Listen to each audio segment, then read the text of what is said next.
try and carve us some sort of line of what you think happens next, Frances. What will you be going to the companies you talk to about tomorrow when they need some sort of clarity? Well, unfortunately, I'm not going to be able to give them any clarity. Like everybody else, we're in a slightly uncertain situation, the same situation that we've been in for some months now. It looks likely that there will be an extension to the deal, but we don't know how long that extension is going to be for and what the outcome at the end of that extension will be. The likelihood is that the extension will be voted for tomorrow, though.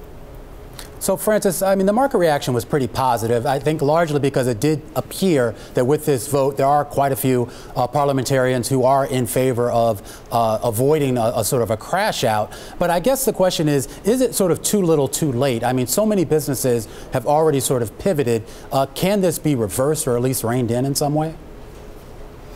Well, that is the hope. I mean, what was clear tonight is that the one thing that Parliament has been able to agree upon all the way along the line is that they do not want to crash out of the EU without a deal. But beyond that, there isn't really an awful lot of agreement for anything else.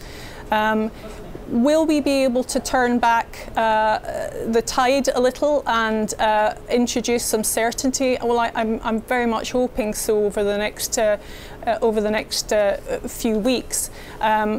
What is clear is that the uncertainty that the businesses in the UK have been dealing with over the last couple of years since the referendum result, which has increased as time has gone on to this sort of very high-pitched and febrile atmosphere that we have right now, is not good for business.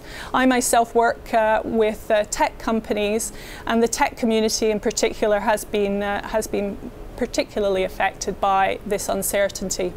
We're getting some sort of clarity potentially to the options on the table at the moment. The UK government saying, look, if they did get a deal, some sort of agreement in Parliament for what an exit would look like, they would seek an extension to June the 30th. That is if a deal is passed by March. So we're getting various dates, Frances, but on the ground, the tech companies you're speaking to, how are their businesses having to change at the moment? Are some of them uprooting themselves out of London, out of the UK to domicile themselves elsewhere in the EU? What sort of precautions are they taking?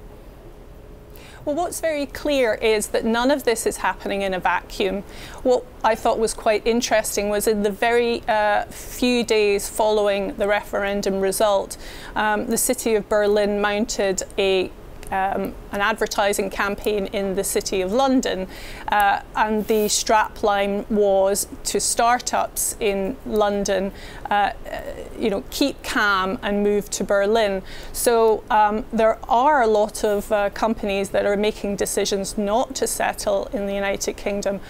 And we put this against a backdrop of what is an absolutely booming and thriving ecosystem within the United Kingdom. We have the world's leading universities right here. We've got an incredible ecosystem. We've got large corporates who are choosing to place their headquarters here. For example, Facebook and Google, their European headquarters are here. So it seems a shame that this uncertainty has been introduced into the mix at a time when really we have so much to be really very excited about.